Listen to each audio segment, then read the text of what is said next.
नमस्कार साथियों, आपके अपने YouTube channel Sanskrit by Brajesh Gautam पर मैं ब्रजेश गौतम आप सभी का बहुत बहुत स्वागत करता हूं, हार्दिक अभिनंदन करता हूं। साथियों, इस YouTube चैनल पर हमने पिछली 10 क्लास जो पढ़ी है, इन सभी 10 क्लास में व्याकरण के प्रत्येक टॉपिक का क्रमशः अध्ययन किया है और आज की जो क्लास है वो क्लास संज्ञा प्रकरण से संबंधित है और इस श्रृंखला में 11वीं क्लास है। संज्ञा प्रकरण में पिछली जो हमने 5 क्लास पढ़ी है, उन पांचों क्लासों में हमने संस्कृत वर्णमाला, स्वरों के भेद, प्रत्याहार इत्यादि टॉपिक पढ़े थे और आज की जो अपनी छठी क्लास है, इस संज्ञा प्रकरण की छठी क्लास में हमारा टॉपिक होगा उच्चारण स्थान। तो आइए हम उच्चारण स्थान का परिचय प्राप्त करते हैं। आप सभी हेडिंग डाल लेंगे उच्चारण स्थान। साथियों, उच्चारण स्थान में हमें मुख्य रूप से 3 बातें पढ़नी है। सबसे पहली बात, उच्चारण स्थान किसे कहते हैं, उच्चारण स्थान की क्या परिभाषा है। दूसरी बात, उच्चारण स्थानों की संख्या कितनी है और वे कौन कौन से हैं। और तीसरी बात, किस वर्ण का उच्चारण स्थान कौन सा होता है। ये 3 बातें आज के अपने क्लास के केंद्र बिंदु में रहेगी। आइए पहली बात मैं स्टार्ट करता हूँ परिभाषा से कि उच्चारण स्थान की परिभाषा क्या है। उच्चारण स्थान की परिभाषा में हमें ये जानना होगा कि ध्वनि की उत्पत्ति कैसे होती है, उस ध्वनि का उच्चारण कैसे किया जाता है। साथियों, ध्वनि की उत्पत्ति का मूल केंद्र होता है नाभि।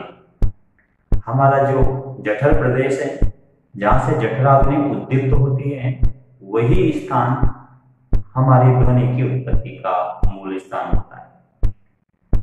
सर्वप्रथम जो संकुचन जठर में नाभि में होता है, वो संकुचन जब ऊपर की ओर बढ़ता है तो हमारा वक्ष स्थल संकुचित होता है।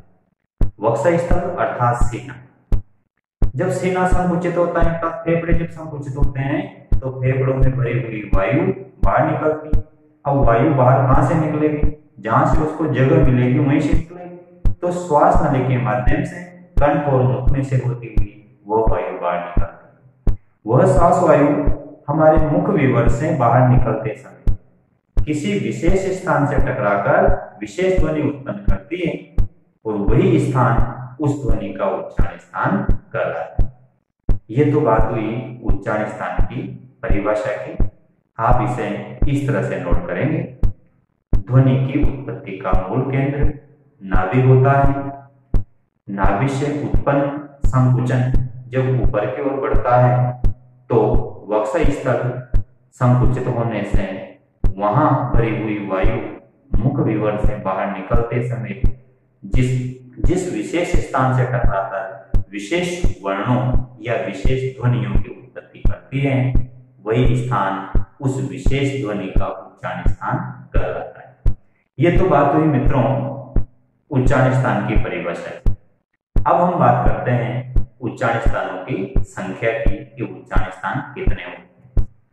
उच्चारण स्थान की संख्या की जहां तक बात है, इस संबंध में आपको 2 बातें स्पष्ट रूप से ध्यान रखनी है।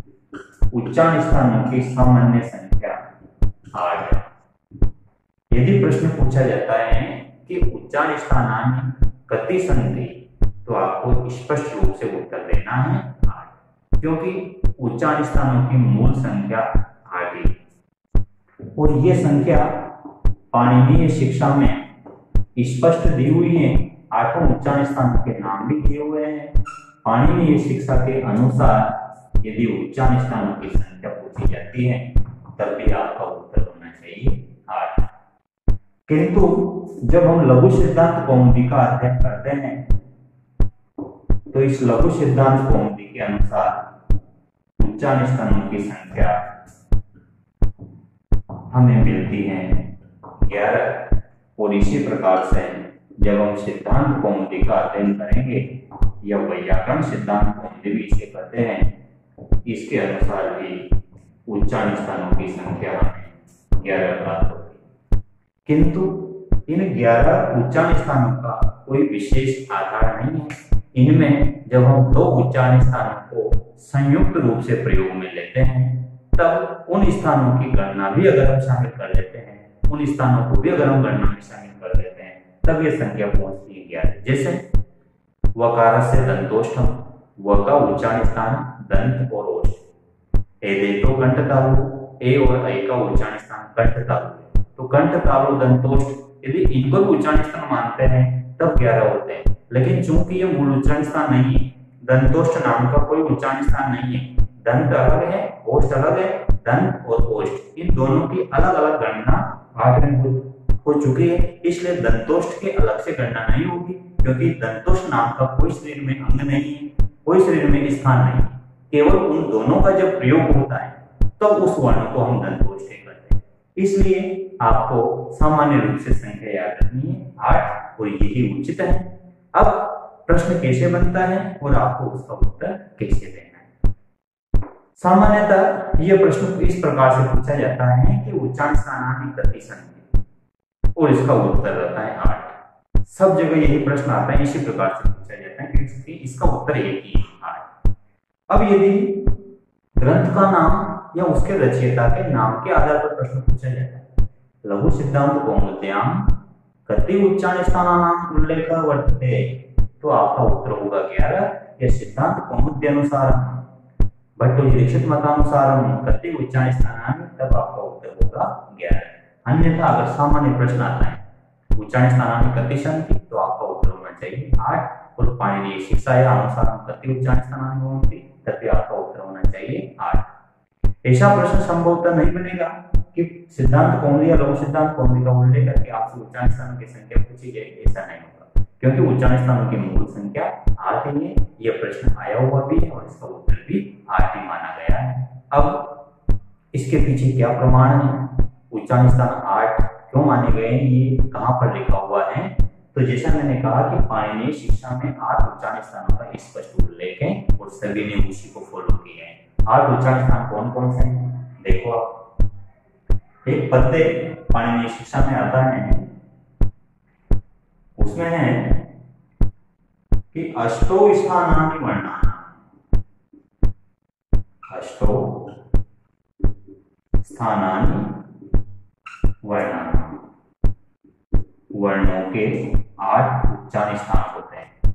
कौन कौन से, इसके लिए आगे कहा है उर कंठ शिरस्तथा, अष्टो स्थानानि वर्णानाम् उर कंठ शिरस्तथा, और फिर आगे कहा है कि जीवा मूलम च दंताश्च, जीवा मूलम च दंताश्च,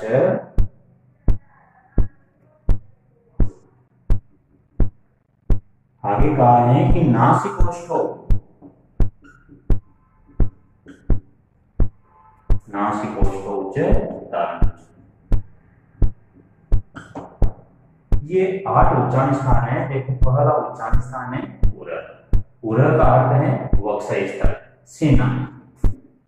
अष्टौ स्थानानि वर्णानाम्, उरह कंठ शिरस्तथा जिह्वा मूलम च दंताश्च नासिकोष्ठो च तालु। ये जो 8 उच्चारण स्थान है, इन 8 उच्चारण स्थानों का हम पृथक पृथक नाम भी लिख लेते हैं। कौन कौन से 8 उच्चारण स्थान पाणिनीय शिक्षा में बताए हैं, ध्यान रहे। ये जो पद्य हैं, ये पद्य कहां से लिया गया है, पाणिनीय शिक्षा में। पाणिनीय शिक्षा आचार्य पाणिनि की एक महत्वपूर्ण रचना है, 60 श्लोक है इसमें। देखो 8 उच्चारण स्थान है। पहला उच्चारण स्थान आया है उरह। उरह का मूल शब्द है उरस, इसका अर्थ होता है वक्ष स्थल अर्थात सीना। इसके बाद दूसरा उच्चारण स्थान इसमें आया है कर्ण। तत्पश्चात तीसरा उच्चारण स्थान है शिरः। जो शिरः है, शिरस इसका मूल शब्द है। यहाँ पर मूर्धा जो उच्चारण स्थान है उसके लिए शिरस पद का प्रयोग किया है, अर्थात शिरह का अर्थ है मुर्दा। यदि मुर्दा ऑप्शन में नहीं मिलता है तो फिर आपको उसके स्थान पर शिरह लगाना है, ये ध्यान रखना। और उसके बाद आता है शिर के बाद जिह्वा मूल। जिह्वा मूल। इसके बाद पांचवा उच्चारण स्थान है दंताश्च अर्थात दंत। छठा उच्चारण स्थान है नासिका और ओष्ठ।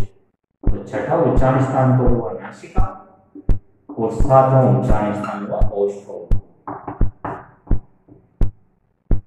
और आठवां और अंतिम जो उच्चारण स्थान है वो है नाभि।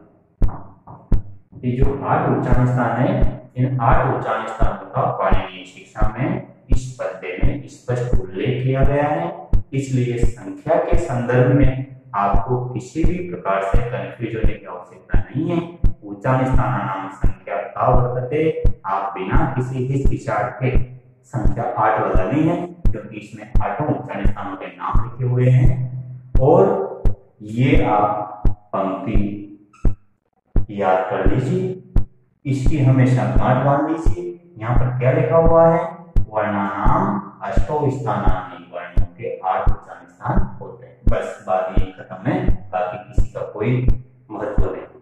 अब आप इसका स्क्रीनशॉट ले लें, फिर हम 8 उच्चारण स्थान पढ़ेंगे। किस उच्चारण स्थान से संबंधित वर्ण कौन कौन से।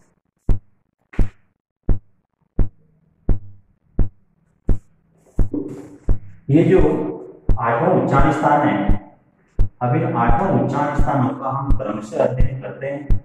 उसके बाद ये जो लघु सिद्धांत कौमुदी और सिद्धांत कौमुदी में 11 उच्चारण स्थान है, तो उनमें जो अतिरिक्त उच्चारण स्थान बताए गए हैं हम उनका भी निश्चित रूप से उल्लेख करेंगे।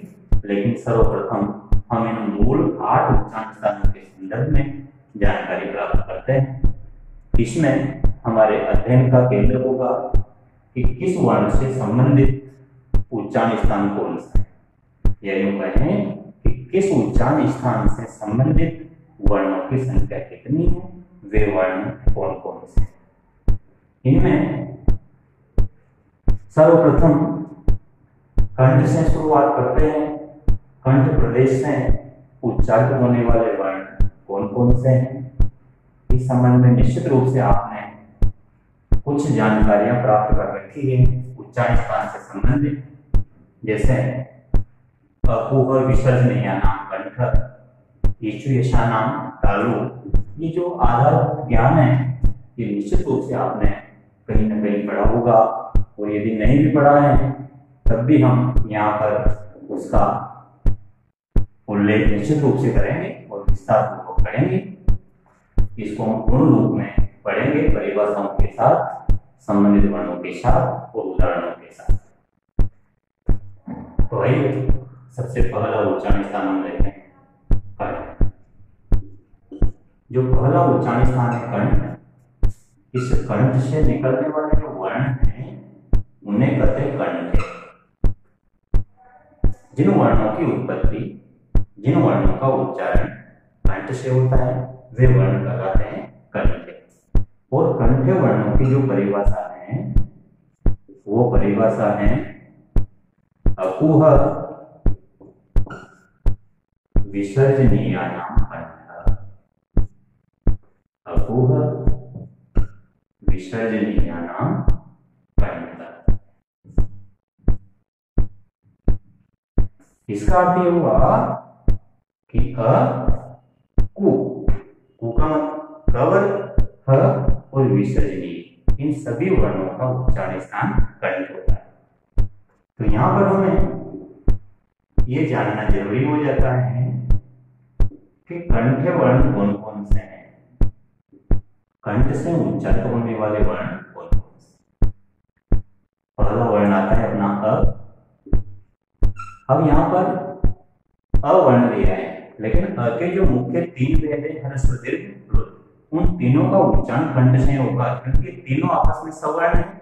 एक का उल्लेख होने से बाकी दोनों का ग्रहण स्वतः हो जाएगा। तो अ के साथ आ का भी उच्चारण कंठ से होगा, और जो इनका प्लुत भेद है उसका उच्चारण भी कंठ से होगा। ह, आ, आ, तीनों वर्ण कंठ से। उसके बाद आता है कु, और कु का अर्थ है कवर, क ख ग घ न। इस कवर का उच्चारण भी कंठ से होगा। उसके बाद आता है ह, और उसके बाद आता है विसर्जनीय। विसर्जनीय का अर्थ है विसर्ग। इस तरह से ये विसर्ग का चिन्ह है। यदि प्रश्न आता है कि विसर्ग से उच्चारण स्थान किम, उत्तर होगा कंठ, किंतु विसर्ग को कहते हैं विसर्जनीय। तो जरूरी नहीं है विसर्ग शब्द आपको मिले एग्जाम में, आपको विसर्जनीय शब्द भी मिल सकता है, आप इसका ध्यान रखिएगा। प्रश्न बन सकता है विसर्जनीय से उच्चारण स्थान किम, विसर्जनीय का उच्चारण स्थान क्या होता है, आपका उत्तर होना चाहिए कंठ। ये तो बात हुई कंठ वर्णों की। उसके बाद हम आगे बढ़ते हुए आते हैं तालु पर। तालु से निकलने वाले वर्णों को कहते हैं तालु, और तालु से संबंधित वर्ण हैं ईचु यशानाम तालु।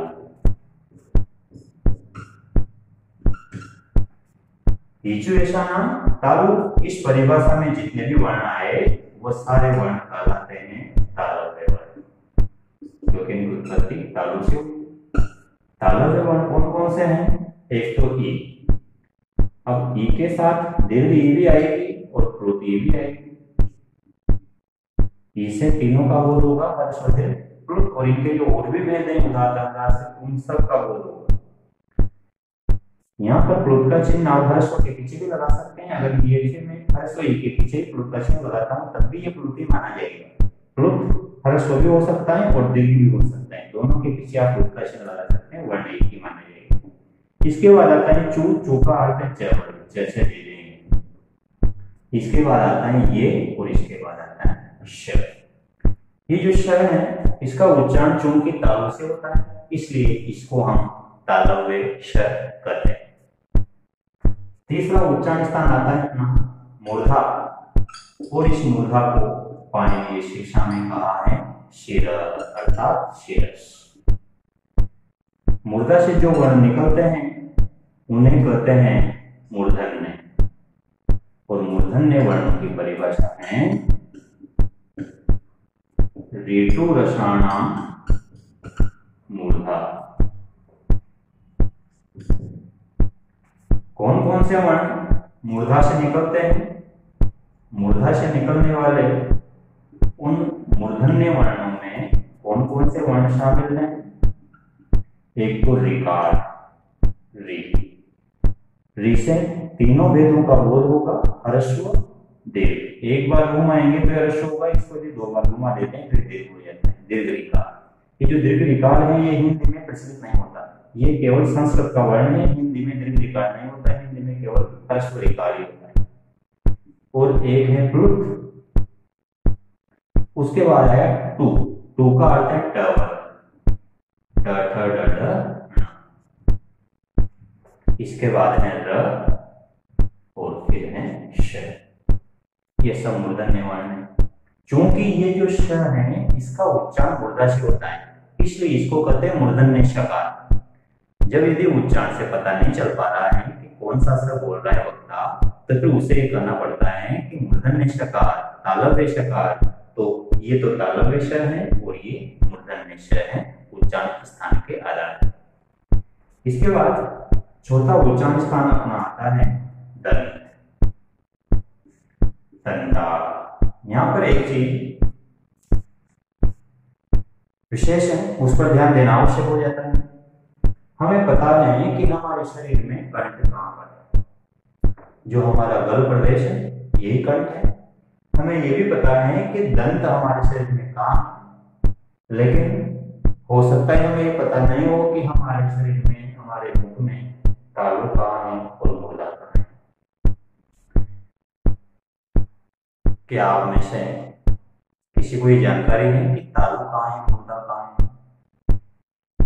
निश्चित रूप से अधिकांश छात्रों को इसके बारे में सटीक जानकारी नहीं।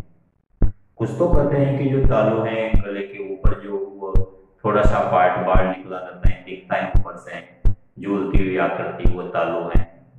ऐसा नहीं, तालु और मुर्दा ये दोनों जो हमारा कंठ प्रदेश खत्म होता है उसके बाद स्टार्ट होता है। हमारा जो मुख है, हमारे मुख के ऊपर वाला जो भाग है, जीवा के ऊपर वाला जो भाग है, मुंह की छत ले लीजिए आप, ऐसे समझ लीजिए। तो ऊपर वाला जो भाग है, इस ऊपर वाले भाग को यदि हम दो भागों में बांट दें, एक तो बीच वाला भाग और एक दांतों के पास वाला भाग, तो जो बीच वाला भाग है वो तो कहलाता है तालु और जो दांतों के पास वाला भाग वो कहलाता है मुर्दा। कैसे? जैसे इसको यदि हम, ये हमारा गल प्रदेश हो गया, ये कंठ है मान लीजिए, ये मुख है, ये दांत है। अब ये जो हमारी जीवा है, इस जीवा के ऊपर का जो भाग है, ये पूरा यहां से यहां तक का ये पूरा भाग तालु और मुर्दा कहलाता है। दांतों के पास वाला जो भाग है ये तो कहलाता है मुर्दा, और जो हमारे बीच वाला भाग है मुंह का, ये कहलाता है तालु। यदि ये बात समझ में नहीं आती तो हम इसका प्रत्यक्ष अनुभव भी कर सकते हैं। जैसे च वर्ग का उच्चारण स्थान क्या है? तालु, और ट वर्ग का उच्चारण स्थान क्या है? मुर्दा। यदि हमें ये पता लगाना है कि हमारे मुख में तालु कहां पर है और मुर्दा कहां पर है, तो च और ट का उच्चारण करके देख ले। च का उच्चारण करते समय हमारी जीवा जिस स्थान को छूती है वो तालु है, और ट का उच्चारण करते समय हमारी जीवा जिस स्थान को छूती है वो मुर्दा है। प्रयोग करते हैं। च बोलने का प्रयास करें, च बोलने का प्रयास करें, बोले नहीं, सिर्फ प्रयास करना है। ध्यान रखना, च बोलने का प्रयास करना है, इतना प्रयास करना है कि च की ध्वनि मुंह से बाहर निकलने वाली है लेकिन उससे निकलने नहीं देना है, और उस समय आपको अनुभव करना है कि आपकी जीभ कहां पर चिपकी हुई। करिए प्रयास। देखो, आप देख रहे हैं कि आपकी जीभ ऊपर बीचों बीच चिपक गई है च का उच्चारण करते समय। तो जहां पर आपकी जीभ चिपकी है वही आपका तालु है। ध्यान रखना, इस स्थान का वो तालु है, उसको खोना मत, कोई ले जाएगा। ध्यान रखना। इसके बाद मुर्दा, ट का उच्चारण कहां से होता है? मुर्दा से। ट बोलने का प्रयास करो, प्रयास करना है, बोलना नहीं। करिए प्रयास। आप देख रहे हैं आपकी जीभ में फोल्ड हो गई, और फोल्ड होके ऊपर जहां पर तालु था उससे थोड़ा सा इधर दांतों की तरफ मसूड़ों के ऊपर चिपक गई। जिस स्थान पर चिपकी है वही आपका मुर्दा है। तो यदि इन स्थानों के बारे में जानकारी नहीं है तो च और ट का उच्चारण करके देख लें। जहां से च का उच्चारण होता है, च का उच्चारण करते समय जीवा जहां पर स्पर्श करती है वो तालु है, और ट का उच्चारण करते समय मुर्दा, जीवा जहां पर स्पर्श करती है वो मुर्दा है। दोनों उच्चारण स्थान शरीर के दोनों अंगों के बारे में आज मैंने आपको बताया है कि आपके शरीर में ये अंग भी होते हैं और कहाँ होते हैं। अब इन दोनों अंगों को आप संभाल के रखना पड़ेगा। ये तो बात हुई उच्चारण स्थानों में से, 4 उच्चारण स्थानों की, कंठ, तालु, मुर्दा और दंत। अब जो दंत वर्ण है चतुर्थ क्रमांक में, इस दंत नामक उच्चारण स्थान से संबंधित जो वर्ण है वो कहलाते हैं दंते। कौन कौन से वर्ण हैं? दंते वर्ण, ऋतु, लसाना, दंता।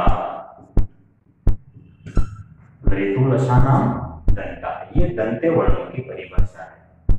इस परिभाषा के अनुसार कौन कौन से वर्ण दंते वर्णों की श्रेणी में आते हैं ये आप देखिए। एक तो लरी, ह्रस्व और प्लुत। ध्यान रखना, लरी का दीर्घ रूप उपलब्ध नहीं है, अस्तित्व में नहीं। लरी में दीर्घ का अभाव है। इसमें 2 ही भेद होते हैं, एक तो ह्रस्व और एक प्लुत। इसके बाद आता है तू। तू का अर्थ है तवर, त न। इसके बाद आता है ल, और इसके बाद आता है स। ये जो स है ये दंत्य सकार है, ये जो श है मूर्धन्य सकार है, और ये जो श है वो तालव्य सकार। ये चार उच्चारण स्थान हमने पढ़े, चार उच्चारण स्थान और बाकी है। बाकी चारों उच्चारण स्थान हम पढ़े, उससे पहले आप इनका स्क्रीनशॉट ले लीजिए।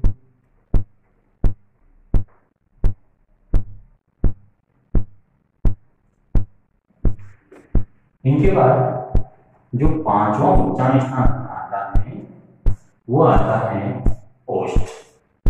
दंत के बाद ओष्ठ। कौन कौन से वर्ण हैं जिनका संबंध ओष्ठ से है, जिनका उच्चारण ओष्ठ से होता है? तो इस संबंध में एक परिभाषा है उपपदमानीयानाम ओष्ठ,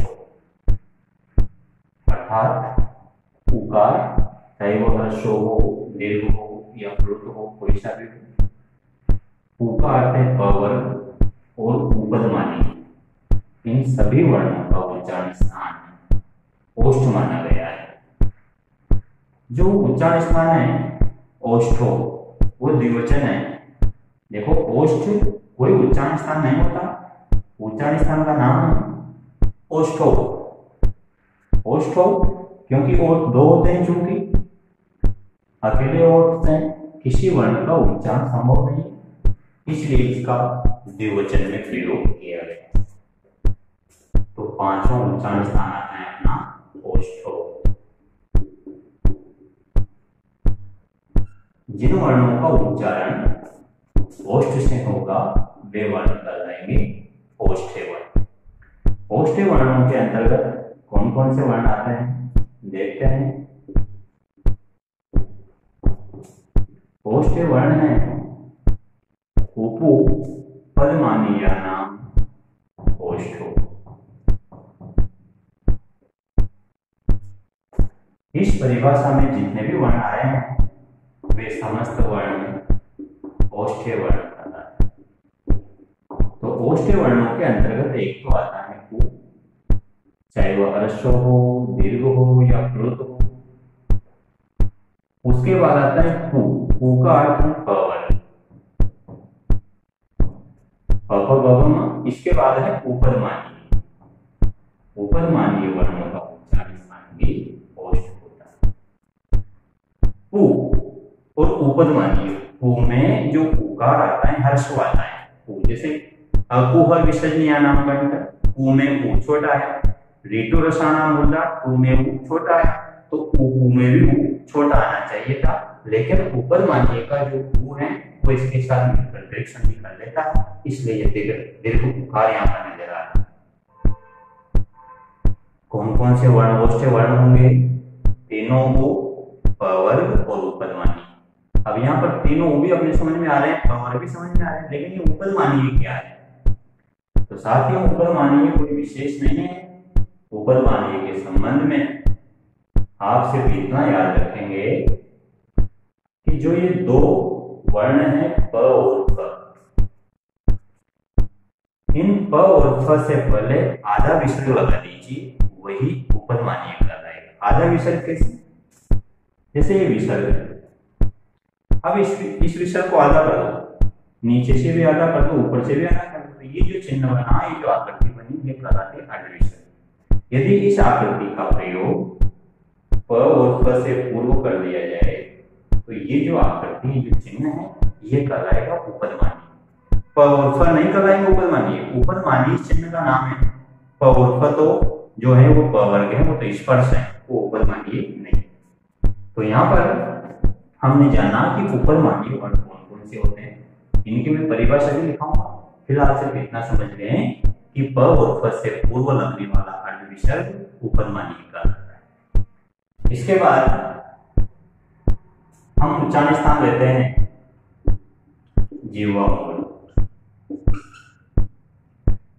जो वर्ण जीवा के मूल भाग से निकलेगा उसे कहा जाएगा जीवामूली। और जीवामूली वर्णों की परिभाषा है कि जीवामूलीय से जीवामूल, जीवामूलीय से जीवामूल। इसका अर्थ ये हुआ कि जीवामूलीय वर्णों का उच्चारण स्थान जीवामूल ही होता है, जीव का मूल भाग ही होता है। किन किन वर्णों को हम जीवामूलीय कहते हैं?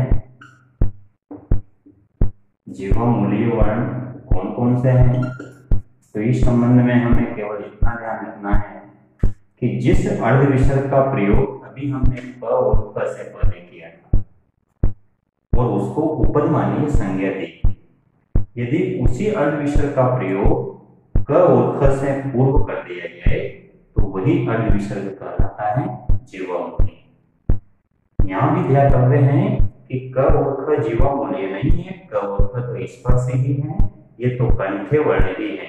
जीवामूलीय वर्ण तो केवल ये अर्ध विसर्ग है, लेकिन कब? जब इसका प्रयोग क और ख से पहले हो। ये 6 उच्चारण स्थान हुए। उपदमानीय और जीवामूलीय क्या होते हैं, इनकी परिभाषा में आपको भी लिखाता हूँ। फिलहाल हम 8वां उच्चारण स्थान पूर्ण करते हैं। 7वां उच्चारण स्थान आता है नासिका, और जो वर्ण नासिका से निकलते हैं वो वर्ण कहलाते हैं नासिक के।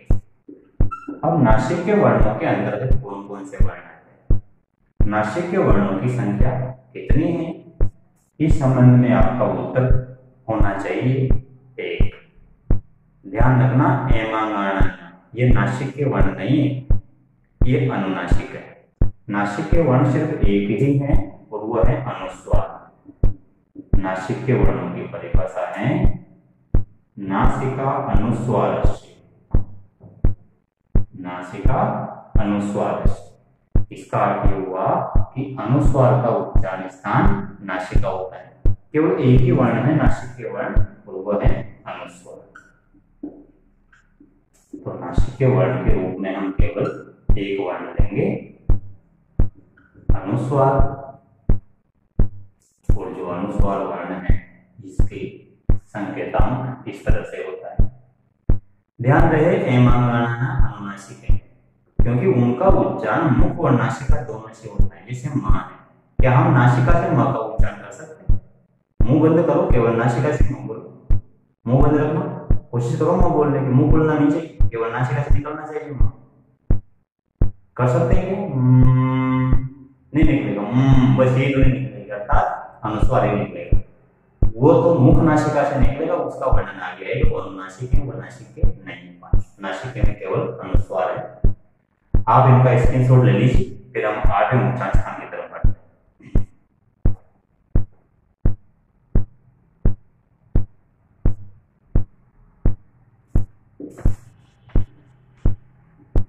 8वां जो उच्चारण स्थान है अपना, 8वां उच्चारण स्थान है उरस अर्थात वक्ष स्थल।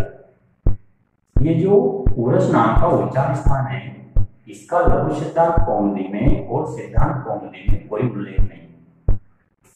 इस उच्चारण स्थान का उल्लेख केवल और केवल पाणिनीय शिक्षा में ही। अब उसमें ये जो उच्चारण स्थान दिया हुआ है उरस, किस किस वर्ण से संबंधित है? उरस नामक उच्चारण स्थान से किन किन वर्णों का उच्चारण होता है, ये बड़ा इंपॉर्टेंट है। अभी तक जो हमने 7 उच्चारण स्थान पढ़े, ये तो सरल थे क्योंकि इनका वर्णन सब जगह मिल जाता है, लघु सिद्धांत कौमुदी में भी और किसी भी पाठ्य पुस्तक में, कक्षा 6, 7, 8, 9, 10 की किताबों में भी इनका वर्णन है। उरस नाम के उच्चारण स्थान का उल्लेख प्राय सभी जगह नहीं मिलता। तो जो उरस नाम का उच्चारण स्थान, उरस को हम उरह भी कर सकते हैं और वक्ष स्थल भी कर सकते हैं, अर्थात सेना। जिन ध्वनियों का उच्चारण वक्ष स्थल से होता है, सीने से होता है, उरस से होता है, वे ध्वनियां कहलाती हैं उरस से। और इसकी परिभाषा के रूप में सिंपली तो उरह दिया हुआ है। अब कौन कौन से वर्ण उरस के अंतर्गत आते हैं? उरस्य वर्ण कौन कौन से? किन किन वर्णों को हम उरस्य करते हैं? अर्थात किन किन ध्वनियों की उत्पत्ति उरस्य में होती है, वक्ष स्थल से होती। इस संबंध में यहाँ पर मैं पाणिनीय शिक्षा के एक पद्य का उदाहरण देना चाहूंगा, उससे जो उरस्य नाम ध्वनियां है वो पूर्णतः स्पष्ट हो जाए। देखिए, एक पद्य आता है पाणिनीय शिक्षा में, उसमें कहा है हकारम पंचमेर युक्तम, हकारम पंचमेर युक्तम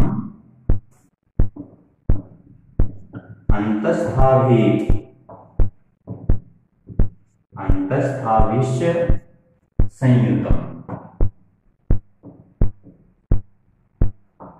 हकारम पंचमेर युक्तम अंतस्थाभिश्च संयुतम उरस्यम तु विजानीयात्,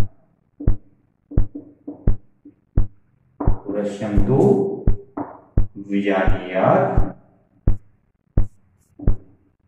और फिर आगे लिखा है कि कंठम आहु रसंयुतम। इसका अर्थ यह हुआ कि जो उरस्य नामक उच्चारण स्थान है, उरस नामक उच्चारण स्थान है, उससे जो ध्वनियां निकलती हैं जिन्हें हम उरस्य ध्वनियां कहते हैं, वो कौन कौन से? देखो इसमें स्पष्ट बताया है, हकारम पंचमेर युक्तम, जो ह नामक ध्वनि, ह से हल, ह नामक जो ध्वनि है, जब यह ह पंचमाक्षर से संयुक्त होकर बोली जाती है, जैसे ह के साथ म संयुक्त है, जैसे ब्रह्म, इस तरह से।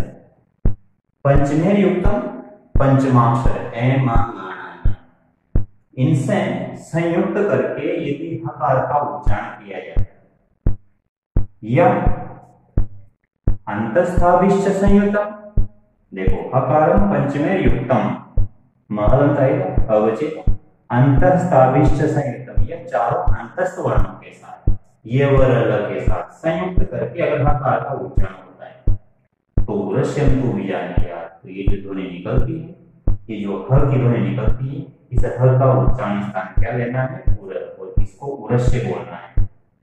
यदि असंयुतम कंठम आहु, असंयुतम आहु, र का विसर्ग बनेगा और र में अ बचेगा। असंयुतम, यदि ये असंयुक्त है, न तो पंचमाक्षर के साथ है और न अंतस्थ के साथ है, यदि ह का स्वतंत्र प्रयोग होता है तो फिर कंठम आहु, तो ये फिर कंठ है, ये तो हमने पढ़ा ह विसर्जनीय नाम कंठ, तो ह कंठ तो है ही सही, लेकिन यदि ह का उच्चारण पंचमाक्षर के साथ होता है, संयुक्त वर्ण के रूप में अगर ह पंचमाक्षर के साथ आता है या अंतस्थ के साथ आता है, तो फिर इसका उच्चारण स्थान होता है वक्ष स्थल, और इसे हम उरस्य करते हैं।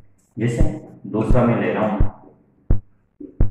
चिन्ह, जैसे ह के साथ यदि न मिला हुआ आता है ये चिन्ह, तो फिर इस हकार का उच्चारण स्थान माना जाएगा वक्ष स्थल। उसी तरह से जैसे ह के साथ अंतस्थ भी आ सकता है, जैसे ये आ सकता है ह के साथ भाई, ये ह के साथ ये संयुक्त है, तो इससे ह का उच्चारण स्थान वक्ष स्थल है। उसी तरह से जैसे ह के साथ ल भी आ सकता है, इस तरह से हल, आलाद, तो यहां पर जो ह का उच्चारण है वक्ष स्थल से होगा।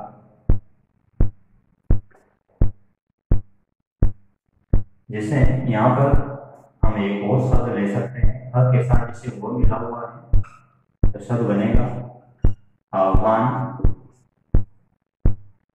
इन सभी उदाहरणों में हम देख रहे हैं कि या तो यह पंचमाक्षर के साथ है या फिर यह अंतस्थ वर्णों के साथ है, ये व ल, इस तरह से। तो ऐसी स्थिति में इस का उच्चारण स्थान माना जाता है वक्ष स्थल उरस्य। और यदि यह स्वतंत्र रूप से आता है, जैसे ये ह आया स्वतंत्र रूप से आया, जैसे बाहर। तो यहाँ जो ह है इसमें ये कंठ है, और बाकी जो ये पांचों उदाहरण लिए इन पांचों में ये उरस्य। तो ध्यान रखना, उरस्य वर्ण की संख्या तो एक ही है ह, लेकिन उसकी जो स्थितियां है वो 9 है।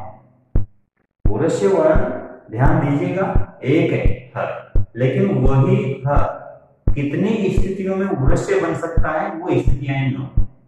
5 स्थिति तो पंचमाक्षर के साथ एमांगाना जब पांचों के साथ आता है तब, या फिर 4 अंतस्थ के साथ आता है तब। 5 और 4 9 स्थितियों में यह उरस्य होगा।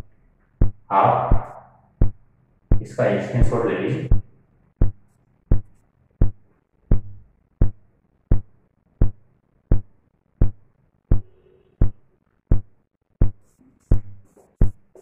यहाँ जो उरस्य वर्ण है ये बिल्कुल नया है, तो आप इसका अर्थ भी लिख लीजिए। जब ह का उच्चारण पंचमाक्षर अर्थात एमांगण के साथ अथवा अंतस्थ अर्थात ये व ल के साथ किया जाता है, ऐसी स्थिति में इस हकार का उच्चारण स्थान उरस माना जाता है। यदि ह इन 9 वर्णों में से किसी के साथ संयुक्त नहीं है, अपितु स्वतंत्र रूप से हकार का प्रयोग होता है, तो ऐसी स्थिति में ह का उच्चारण स्थान कंठ माना जाएगा। ठीक, ये 8 उच्चारण स्थान हमने पढ़े जो पाणिनीय शिक्षा में दिए हुए हैं। यहाँ आकर के हम 8 उच्चारण स्थानों को पूरी तरह से पढ़ चुके हैं। अब बात आती है कि लघु सिद्धांत कौमुदी और सिद्धांत कौमुदी में जो 11 उच्चारण स्थान दिए हुए हैं वो कौन कौन से? क्या वो 11 उच्चारण स्थानों में ये 8 उच्चारण स्थान शामिल है, या फिर सभी 11 उच्चारण स्थान इनसे भिन्न है? तो ध्यान रखिएगा कि लघु सिद्धांत कौमुदी या मध्य सिद्धांत कौमुदी में इन 8 उच्चारण स्थानों में से 7 उच्चारण स्थान लिए गए, उरस को शामिल नहीं किया। तो ध्यान रहे, उरस नामक उच्चारण स्थान का लघु सिद्धांत कौमुदी या सिद्धांत कौमुदी में कोई उल्लेख नहीं, इसका उल्लेख केवल पाणिनीय शिक्षा में। इन पाणिनीय शिक्षा के 8 उच्चारण स्थानों में से 7 उच्चारण स्थान आपको लघु सिद्धांत कौमुदी और सिद्धांत कौमुदी में मिलेंगे, किंतु 7 के बाद जो 4 अतिरिक्त उच्चारण स्थान हैं वो कौन कौन से हैं, उनका अध्ययन आज हम करते हैं।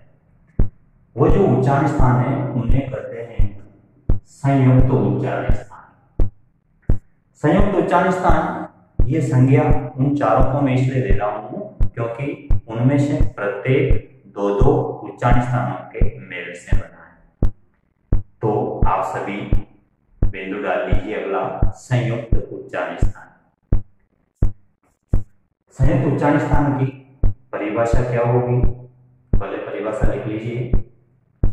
कुछ वर्णों का उच्चारण करने के लिए 2 उच्चारण स्थानों का प्रयोग होता है, जिन्हें हम संयुक्त उच्चारण स्थान कहते हैं। इनकी संख्या 4 है। अब 4 कौन कौन से हैं और उनसे संबंधित वर्ण कौन से हैं, आइए देखते हैं। पहला संयुक्त उच्चारण स्थान है दंतोष्ठ। दंतोष्ठ से निकलने वाले वर्ण कहलाते हैं दंतोष्ठे, और दंतोष्ठे वर्णों की जो परिभाषा है वह है वकारस्य दंतोष्ठम। वकारस्य दंतोष्ठम अर्थात व का उच्चारण स्थान दंतोष्ठ होगा। तो दंतोष्ठे वर्णों में केवल एक ही वर्ण आता है और वो वर्ण है व। केवल एक वर्ण है व। क्या व का उच्चारण करने में वाकई दंतोष्ठ दोनों का प्रयोग होता है? व, आप बोल के देखिए, व। ऊपर के दांत और नीचे के होठ, ऊपर के दांत और नीचे का होठ एक दूसरे को स्पर्श करेंगे, दोनों को स्पर्श कर ले और फिर हवा को बाहर फेंक दे, अपने आप वो निकल जाएगी। प्रयास करें, देखो मेरी तरफ देखें, व का उच्चारण कर रहा हूं, दोनों का उपयोग कैसे होता है। व,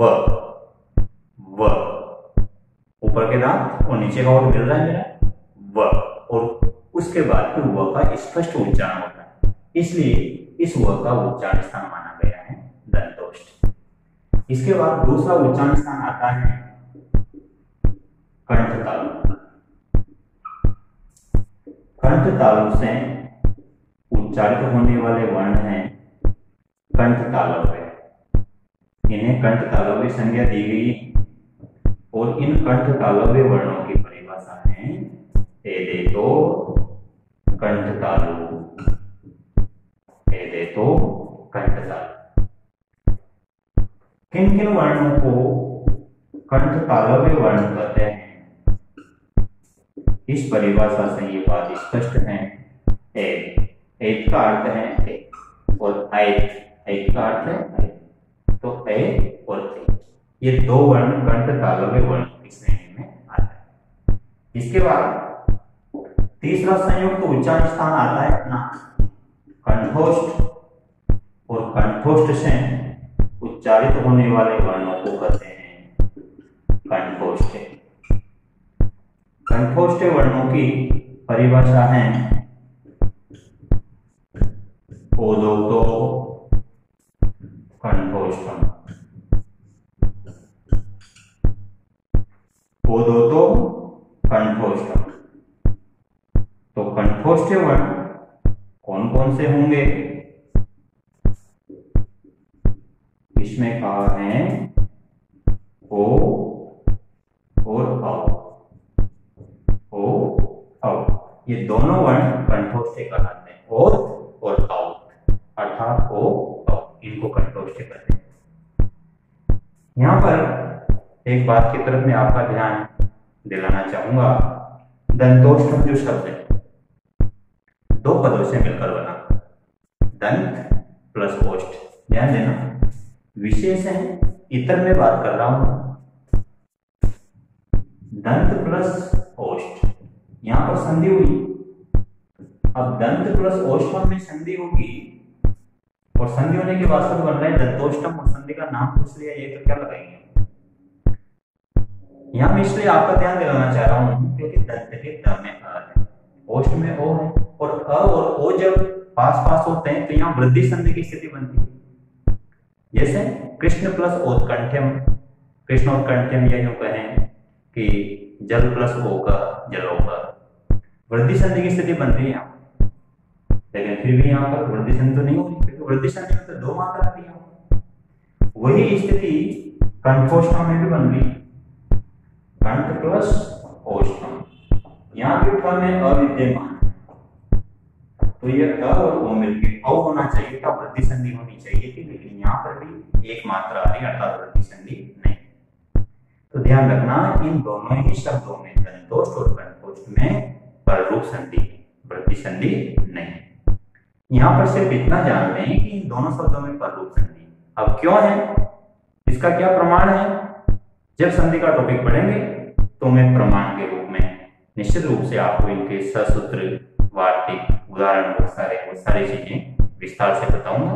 फिलहाल इतना जान ले कि दोनों शब्द परीक्षा में आते हैं तो आपको पररूप संधि लगानी, गुण संधि नहीं लगाएंगे, क्योंकि आप क्या करोगे, एक मात्रा देखोगे और जैसे परपरल उपकार परोपकार वहां एक मात्रा गुण संधि लगा देते, तो आप इसमें गुण संधि लगाओगे। इसलिए मैं आपको बता रहा हूं कि यहाँ गुण संधि नहीं लगानी, आपका उत्तर होना चाहिए पररूप संधि। क्योंकि पररूप, इसकी चर्चा संधि की क्लास में करेंगे।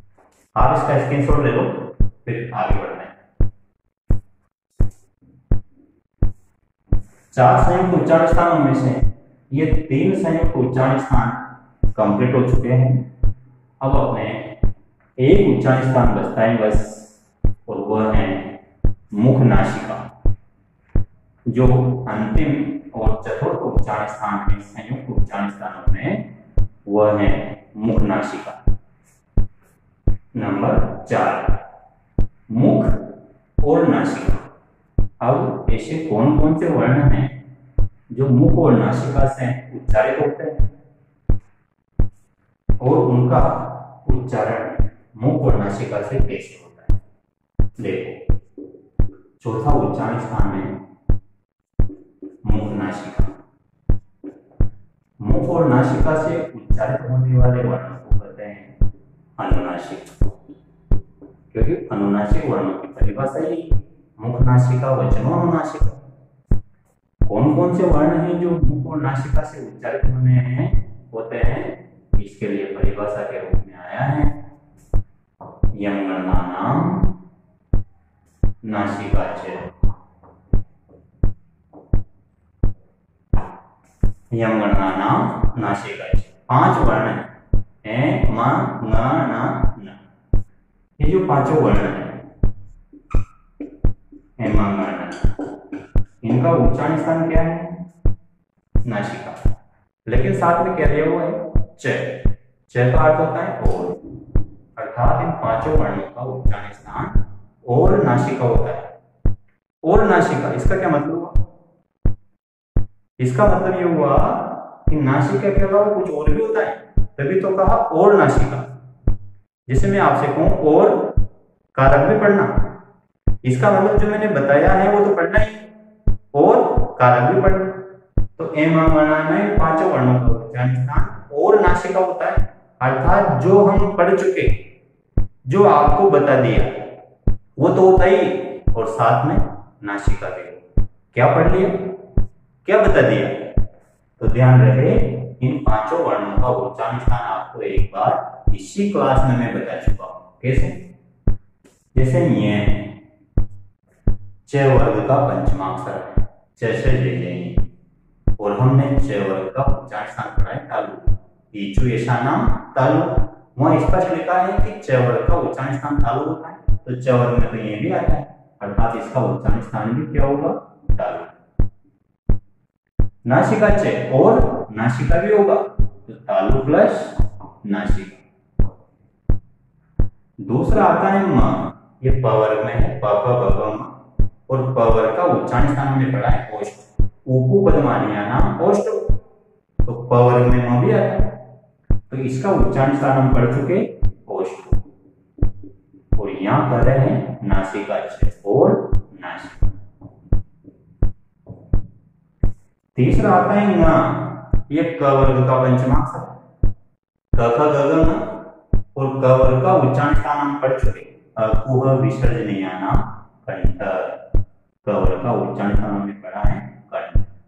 और यहाँ पर है हेमांगना का नासिका च और नासिका भी होता है। ये ट वर्ग का अवयव है, ट ठ ड ढ ण, उसी का पंचमाक्षर है, और ट वर्ग का उच्चारण स्थान हमने पढ़ा है मूर्धा। ऋतु रसाना मूर्धा, इसी क्लास में पढ़ा है। नासिका च और नासिका भी होता है, मूर्धा तो पढ़ ही लिया, और यहाँ बता दिया कि नासिका ही होता है। इसके बाद आया न आता है त वर्ग में, त थ द ध न, और त का उच्चारण स्थान में पढ़ा है दंत। ऋतु रसाना दंता और नासिका। ये इनके उच्चारण की वास्तविक स्थिति है। लेकिन यहाँ क्या कहा है, नासिका च, इस च में बहुत कुछ छिपा हुआ है जो हमें यहाँ दिखाई नहीं दे रहा। क्या छिपा हुआ है वो अपने को यहाँ दिखाई दे रहा है। च का मतलब है कि ये तो होते ही है और नासिका भी होता है। चूंकि ये जो पांचों उच्चारण स्थान तालु ओष्ठ कंठ मूर्धा होता है, ये पांचों मुख का ही पार्ट है, ये सब मुख के अंदर ही विद्यमान है, इसलिए इन पांचों को संयुक्त रूप से हम कह सकते हैं मुख और नासिका। तो मुख नासिका, और मुख नासिका से निकलने वाले वर्ण क्या कहते हैं, अनुनासिक। इसलिए इन पांचों वर्णों को कहते हैं हम अनुनासिक। अगर प्रश्न आ जाए यमगणानां उच्चारण स्थानम किम, तो फिर आपका उत्तर क्या होगा? ऑप्शन में है नासिका, एक ऑप्शन में है मुख नासिका, एक ऑप्शन में है तालु, एक में कंठ। तो आपका उत्तर होना चाहिए मुख नासिका, न कि नासिका, क्योंकि च दिया हुआ है। नासिका लगा दिया, मुख नासिका नहीं लगाया तो उत्तर गलत होगा। मुख नासिका इसका सही उत्तर है। और यदि प्रश्न आया कि यम गणनानाम उच्चारण स्थानम किम, और ऑप्शन में है नासिका, कंठ, तालु, मूर्धा, वहां मुखनासिका ऑप्शन में नहीं है, तो फिर आप नासिका लगा सकते। ठीक है, ये चारों संयुक्त उच्चारण स्थान हमने पढ़े। 8 उच्चारण स्थान पाणिनीय शिक्षा के और 4 उच्चारण स्थान अतिरिक्त जो थे वो लघु सिद्धांत कौमुदी और सिद्धांत कौमुदी। 8 और 4 हो गए 12। अब इन 12 में से जो उरस नाम का उच्चारण स्थान है उसका लघु सिद्धांत कौमुदी में, सिद्धांत कौमुदी में कोई उल्लेख नहीं है, इसलिए वहां पर उच्चारण स्थानों की संख्या हो जाती है 11। ये आज हमने विस्तार पूर्वक सभी 11 उच्चारण स्थानों का परिचय प्राप्त किया।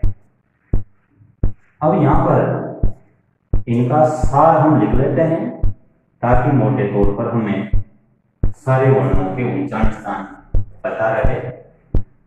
एक टेबल हम बनाते हैं जिनमें सभी उच्चारण स्थानों का उल्लेख होगा। यहाँ पर ध्यान रखना कि चाहे लघु सिद्धांत कौमुदी हो, सिद्धांत कौमुदी हो या पाणिनीय शिक्षा हो, उच्चारण स्थानों के जो भेद हैं, किस वर्ण का उच्चारण स्थान कौन सा हो, उसमें कोई अंतर नहीं। संख्या में यद्यपि अंतर है, लेकिन वर्ण और उसके उच्चारण स्थान उस संबंध में कोई अंतर नहीं। जैसे हमने पहला उच्चारण स्थान पढ़ा था कंठ, और कंठ नामक उच्चारण स्थान की परिभाषा थी अकुह विसर्जनीय नाम कंठ, और अ आ कवर ह और विसर्ग, इन सभी वर्णों का उच्चारण होता है कंठ से, इसलिए कंठ वर्ण कहलाता है। तो ये तो क्रम संख्या हम इसको कह सकते हैं।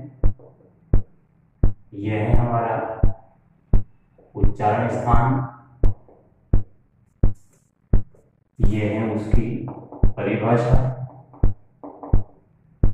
और ये उस उच्चारण स्थान से संबंधित वर्ण। इसके बाद दूसरा उच्चारण स्थान आता है तालु, और तालु उच्चारण स्थान से संबंधित परिभाषा थी ईचु ऐसा नाम तालु। इसमें ई, ह्रस्व, दीर्घ, प्लुत तीनों शामिल थी, चवर, ये और श। इसके बाद तीसरा उच्चारण स्थान आता है मूर्धा, और मूर्धा से संबंधित जो परिभाषा है वह है ऋतु रसानाम मूर्धा। इसमें री, ह्रस्व, दीर्घ, प्लुत तीनों शामिल होंगे। इसके अतिरिक्त टवर, र और श, ये सारे वर्ण मूर्धन्य वर्ण हैं। इसके बाद आता है दंत, दंता, और इसकी परिभाषा थी ऋतु रसाना दंता। इसमें लृ, ह्रस्व और प्लुत, इसके बाद टवर, ददना, और उसके बाद ल और श। दंत के बाद हमने लिए थे ओष्ठ, और जो ओष्ठ है इसकी परिभाषा थी उपपदमानीया नाम ओष्ठो, उपपदमानीया नाम ओष्ठो। इसमें उ, ह्रस्व, दीर्घ, प्लुत, पवर और उपदमानीय, उपदमानीय से मतलब प और उप से पूर्व अर्धविसर्ग। इसके बाद छठा उच्चारण स्थान था अपना जीवामूल, और जो जीवामूल है इसकी परिभाषा थी